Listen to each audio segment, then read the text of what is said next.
We're back in the war room to review AEW Dynamite and NXT. Which show was better this week? We decided now on the Squared Circle Psychobabble. Ralph, we start off AEW Dynamite with the Young Bucks versus the Dark Order, and on NXT, it's Killer Kross versus Danny Burch.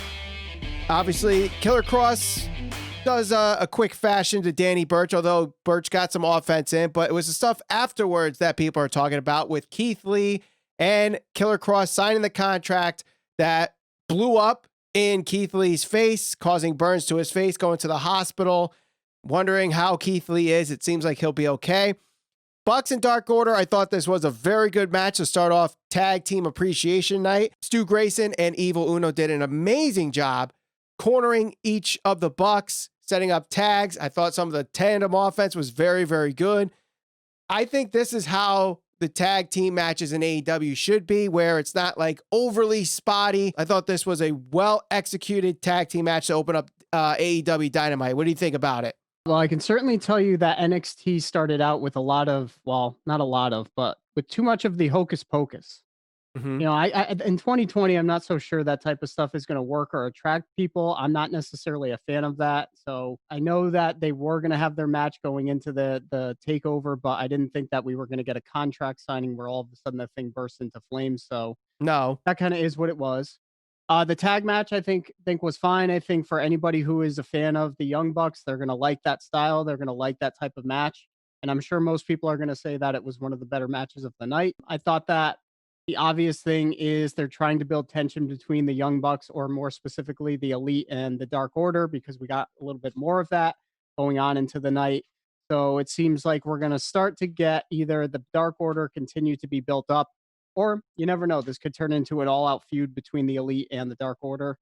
And I think that's where they're going with it. It's very interesting to see where this whole story is going, because we know that Brody Lee and Cody Rhodes are going to be facing off next week. We'll talk about that a little bit more later. You got this thing with the Young Bucks versus the Dark Order this week. They already did the 12-man tag last week, so I just don't know where else this can go, especially with All Out being a couple weeks away. And speaking of All Out, we had the next progression in the storyline of MJF and Jon Moxley in our next segment for AEW Dynamite, where MJF does an address to the AEW audience, as well as on NXT, Drake Maverick versus Killian Dain, which you probably wouldn't even realize was happening because you have split screens of Keith Lee going to the hospital. You have Undisputed Era crashing the match and beating up both guys, and Adam Cole cutting a promo on Pat McAfee. A lot of stuff that was going on that, you know, took away from the actual focus of the match itself. I liked the MJF promo, but it was something that we already seen. It didn't seem like anything new to progress that storyline, other than Moxley attacking MJF afterwards, tricking everybody to think that he's out there in the crowd somewhere, only to be coming through the entrance, given the paradigm shift and what appears to injured MJF's neck to a point where he has a petition now on Twitter trying to ban the paradigm shift. So I like that little progression in the storyline.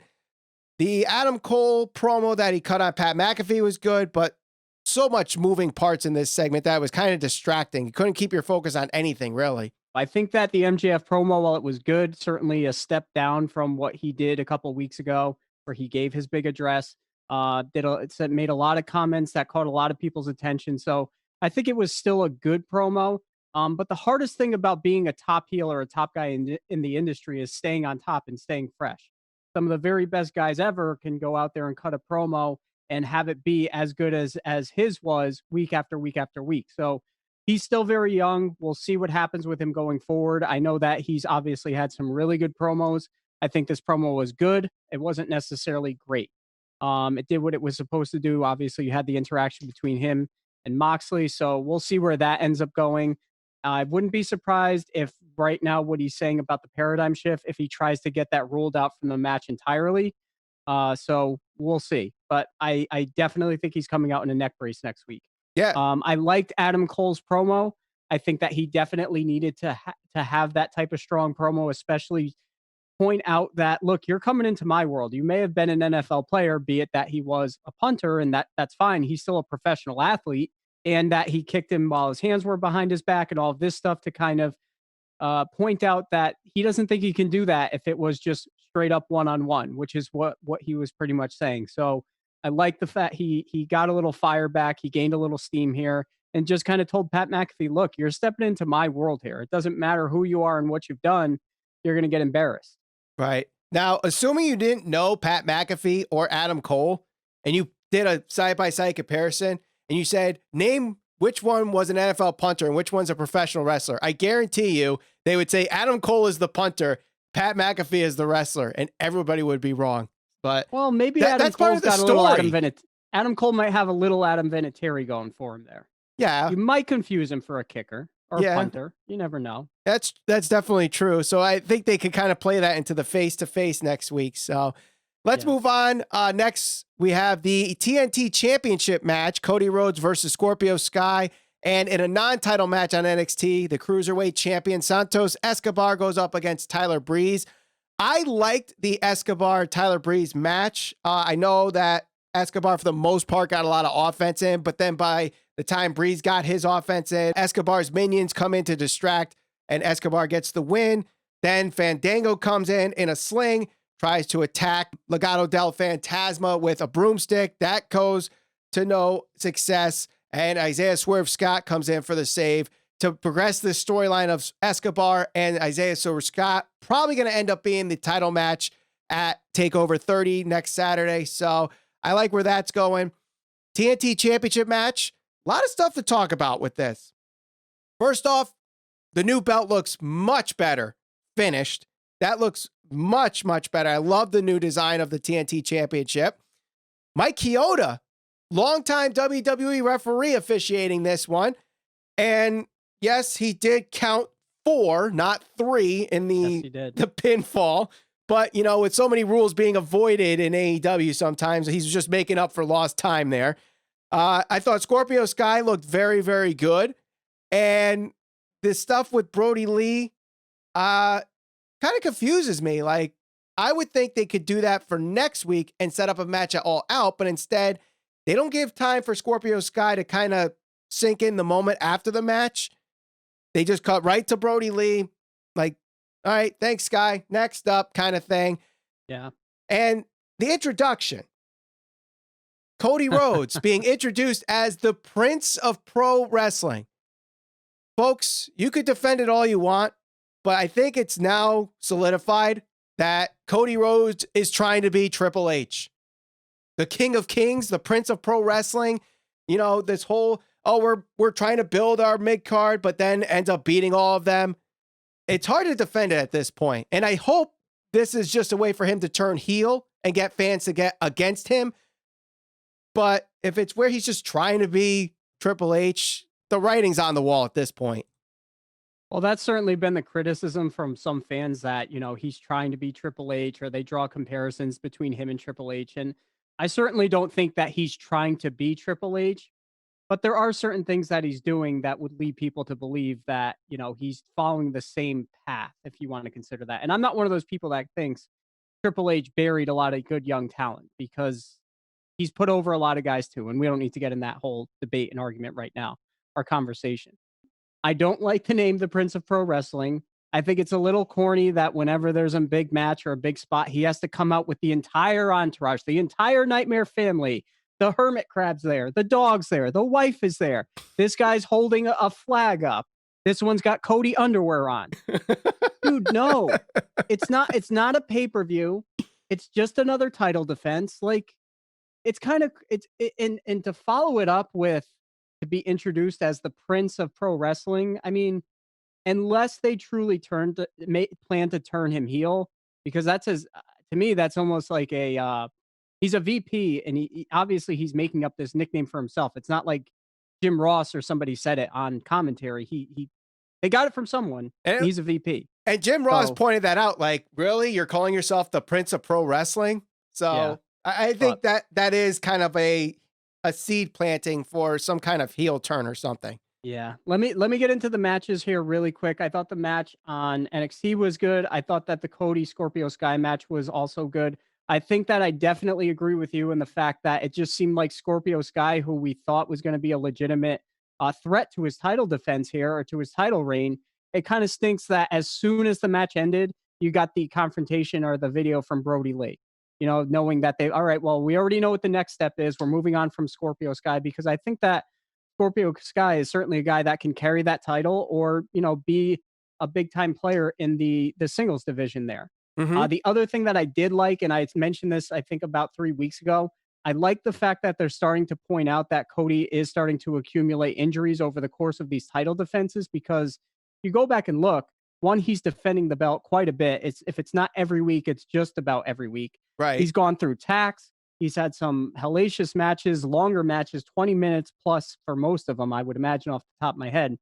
So when he goes up against a lesser opponent, or somebody who maybe isn't as established, like the Ultimate Warhorse, who he had his match against, Eddie Kingston, guys like that, people who aren't necessarily as recognizable, it makes sense to go the 20 minutes, because he's been beaten up so much over the course of the title defenses.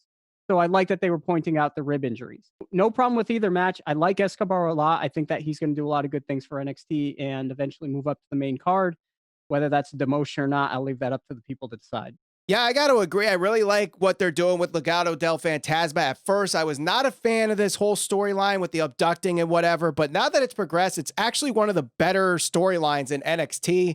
And I really like Isaiah Swerve Scott too. I hope, this match between Escobar and Swerve Scott ends up at TakeOver 30, and it should be a really good match between them next Saturday if it happens. But let's move on to another championship match on AEW Dynamite, the Tag Team Championship. Kenny Omega and Adam Page going up against the Jurassic Express. And on NXT, Mia Yim rushes back from the hospital, or aiding Keith Lee, just in time to face Indi Hartwell in a match that, just a simple match. Omega and Page here. I think this tag match was good. It wasn't a great match. I think it really showcased the cohesiveness of the Jurassic Express and how good they can be in the tag team division. But at this point, I think we know that Omega and Page are going to retain as long as they can until they face FTR or the Young Bucks. So, and we learn that in the next segment anyway. But I thought this match was good. I think the separation of Kenny Omega and Hangman Page is starting to, progress a little bit more. I personally, especially when it's called Tag Team Appreciation Night, would have liked this in the main event, personally. Yeah, and I actually forgot that it was Tag Team Appreciation Night until that segment came up later on in the evening, because they did a couple of quick segments with Private Party calling out, oh, well, this was our favorite tag team and stuff like that. But I felt like they didn't necessarily build up to, that one segment that we got with FTR and the Young Bucks. So I thought it was okay. The match itself was fine. I thought that the match on NXT, which, that was just like you said, it was a quick, simple match, nothing crazy with that. I do think Hangman Page and Kenny Omega are going to carry the titles for quite some time until they end up dropping them, whether that be to FTR, whether that be to the Young Bucks. I don't know. I thought we were going to get a little more storyline progression with Kenny as the cleaner again, because he did have that interaction before with Marco Stunt, and they didn't necessarily play up that at all. But they gave him a hell of a dragon suplex, though. They did. But and he did slap Marco in the face. It wasn't as obvious, here's the next progression in the storyline, but there was a little bit of storytelling in there. A little innuendo, if you will. Right. So, but speaking of Tag Team Appreciation Night, we had the Tag Team Appreciation segment next on AEW Dynamite, while NXT had Bronson Reed and Damian Priest, a little precursor to the ladder match happening at NXT TakeOver 30. The Tag Team Appreciation segment I thought was very good. I really like at the beginning, you have the Young Bucks blowing smoke up the Rock and Roll Express's ass. You have FTR blowing smoke up Tully and Arn's ass. Arn's blowing smoke at FTR. Rock and Roll Express blowing smoke up the Young Bucks ass. And then you have Tully that's just like, what the hell are we doing here? We're talking about great tag teams. Who the hell has the belts? No one in this ring. So unless we're going to have belts here, you guys are not great yet. You're not the greatest tag team. And then he turns over to Arn and he's like, listen, we might have been a tag team back in the old days, but now I have a bone to pick with you, especially what happened to my client last year with Shawn Spears. Shawn Spears comes out, and then a little bit of chaos happens. FTR goes after the Rock and Roll Express. I thought this was a well-executed, story progressed segment here where We're getting hints of this 4 horsemen faction happening. Love this segment. Also, NXT, love this match between Bronson Reed and Damian Priest. Just 2 big guys beating on each other. Some really good spots in this match. Bronson Reed gets another win. I'm really liking Bronson Reed. I hope he's the one that takes the North American title at that ladder match at TakeOver. Well, I like the fact that they're actually putting time into investing in him and his character development and telling you kind of who he is and his journey and giving him big wins like this. Like the fact that he won this match over a guy that is a little more established.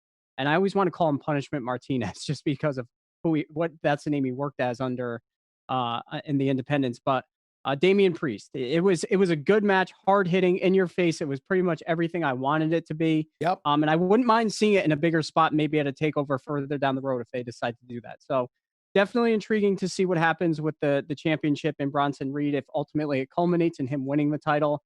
As far as the tag team segment on AEW, I thought it was good. I was questioning what the point of it was until the very end, and I was hoping that's where they were going to go with it, where FTR is finally going to turn heel. Hopefully, we're finally going to get the build up towards the tag match that we all want to see, that people have been talking about for years. FTR and the Young Bucks. I really think that if Tully really wanted to go a little further with some of the stuff he was saying, he could have really cut in on the Young Bucks and their style and been like, look, they want to consider themselves the best, but that's not the type of style that you and I, and obviously he's talking about Arn, that's not the type of style that we used to work, and that's not the style that we appreciate. And he talks about FTR.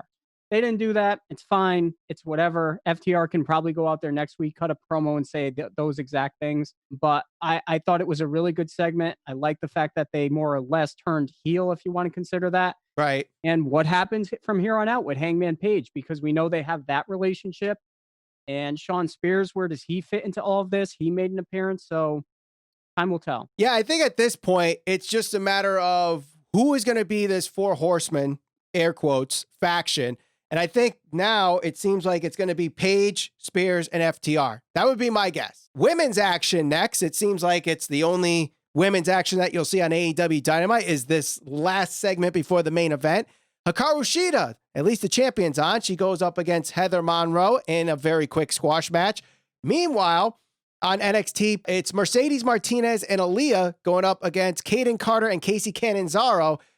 And that tag match was surprisingly good, in my opinion. I thought the action in it, the fluidity and chemistry of Kayden Carter and Kacy Catanzaro going up against Mercedes Martinez was very, very good. And they showcase 6 women in this one segment and progress storyline at the same time. So you showcase this potential tag team in the future in Kacy and Kayden. You progress the storyline with Mercedes Martinez as part of the Robert Stone brand, even though she's only doing it because she wants to deal with the stuff in the ring while they deal with the stuff out of the ring. Rhea Ripley comes in. Shotzi Blackheart comes in. It's basically what you want to see in AEW, which they did absolutely nothing. They gave HIkaru Shida, the champion, 6 matches and 4 words to speak in a promo. Yeah, and it's unfortunate because you and I said before she even won the title that Shida really was the individual that we wanted to carry the title. And right now, it's kind of like I don't want to say I don't care, but they haven't really given me a reason to care in the past couple of weeks. So it's kind of like tag team matches are going on YouTube or wherever they're going on. So it's like I'm not going to necessarily go out of my way unless I have some free time to watch that. True. And I don't necessarily care right now about the title because what contenders are there even for that championship right now? Nyla Rose is the number 1 contender. Because she cut a promo more or less. Big Swole is number 2, and she was suspended. Now that got lifted. Number 3 is Penelope Ford. Haven't seen her in a couple weeks, unless it's in the Deadly Draw tournament. Abaddon is number 4, and she's only had matches on Dark, except for that one match on Dynamite. And Britt Baker's number 5, and she's hurt. And Anna Jay's playing Catwoman, second fiddle to Thing 1, Thing 2, and Colonel Sanders. And maybe the worst faction of all wrestling. The Dark Order, you think is the worst faction of all wrestling? No, I wouldn't go that far. I'm just saying. Because there is the Job Squad and the Union. There's some pretty bad factions. Talking about active. Oh, active. Okay. Active factions. There's some Yes. pretty bad. Well, the worst one is on Monday Night Raw and SmackDown. Which one's that? Whatever their name is, Redemption, Reliance. Retribution. Yeah, What? Retribution. Yeah.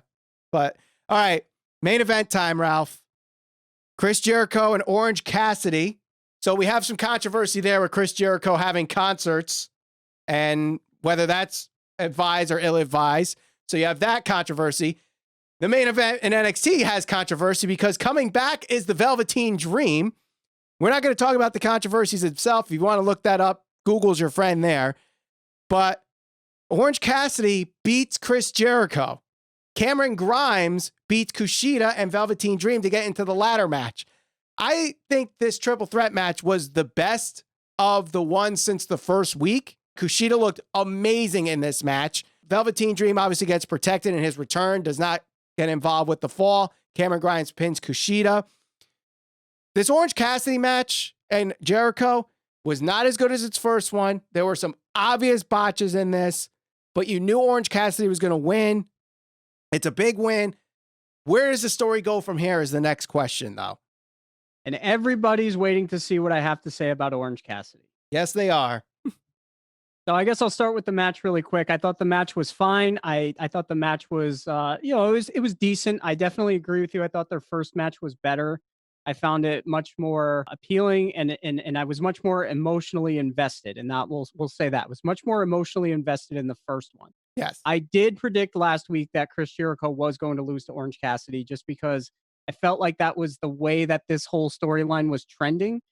And I think that the match itself, had it been laid out a little bit differently, would have been more effective. I think that Orange Cassidy, just as a character or who he is as a person and how he presents himself, people want to feel bad and connect with him. So I think Jericho really should have beat his ass the entire match. And as Orange Cassidy starts to make his comeback, gets beat down again, and then you have the outside interference and things like that. It works better for that type of character when a guy like him, you can draw sympathy for and he can work from underneath. And then ultimately he has the big, roll up or whatever at the end. They kind of botched the ending, which was very noticeable because that's how the match ended. Yeah, so, I'm pretty sure when you do the mousetrap, you're supposed to go forward, not backwards. But I'm not an expert. I don't know. It just was very noticeable botch at the end there. It looked sloppy, but the match itself I thought was okay. I thought it was fine for what it was. I think it just really is going to progress the storyline. The thing that I find the most interesting is this. I said 3 weeks ago, I felt like Orange Cassidy needed to show some type of development in order to appeal to the masses if they truly intend to keep him in a main event spot.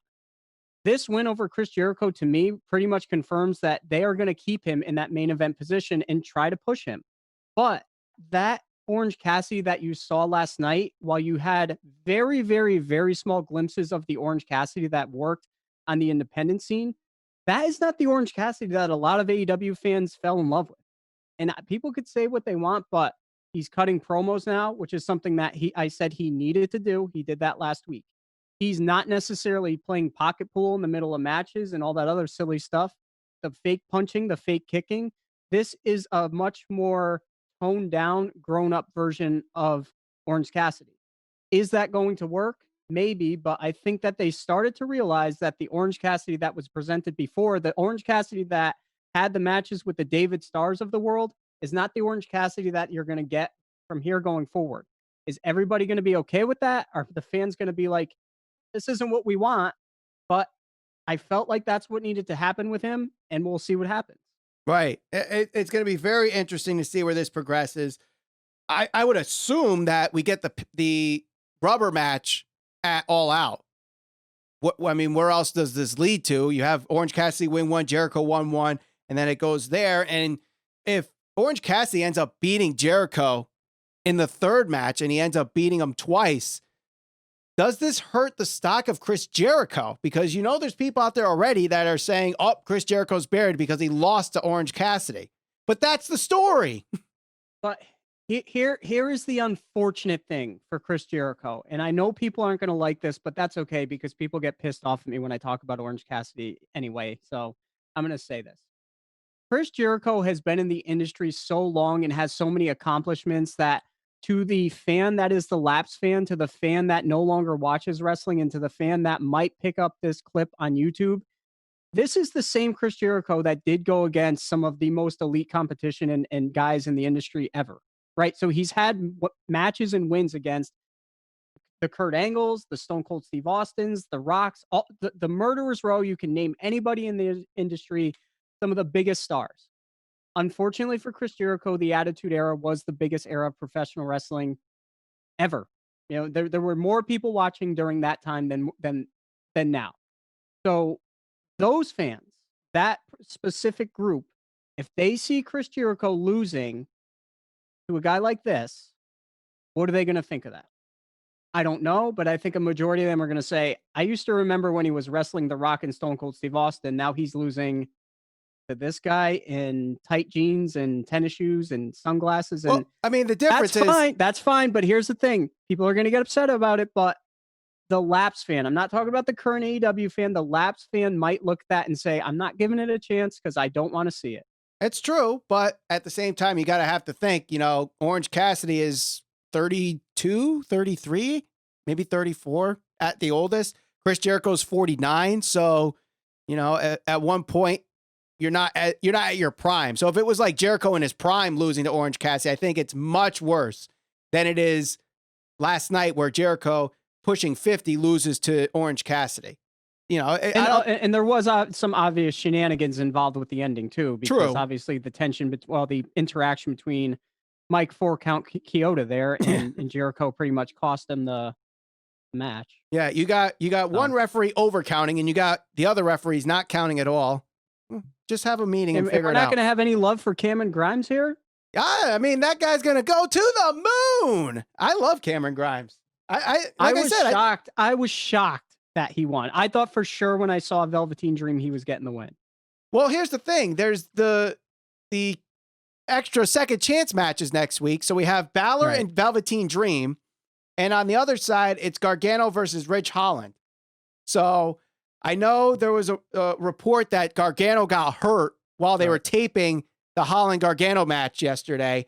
It appeared to be fine. They finished the match. They're going to edit it. Hopefully not as bad as Dexter Lumis's flop over the ropes there, but they said they're going to edit it to make it look seamless. I mean, let's hope. If they need help, I'm there. I have my experience in video editing. So Cameron Grimes, I know a lot of people don't like him necessarily or have much stock in him yet, but I think this guy has a lot of potential to be one of like an upper mid card heel in the main roster. He's just got that annoying voice, that annoying loudness. He's just annoying. I think that's going to work when he goes to the main roster personally. Yeah. You had the two comedic relief guys win the main events last night. Cameron Grimes is not a comedic relief. He's comedic, but he's not a comedic relief character. I don't know. We'll see. All right. Before we could decide which show is better this week, let's look at the ratings. And this week, the ratings show that AEW Dynamite wins the 18 to 49 demographic this week, doubling NXT with a 0.32 over NXT's 0.16.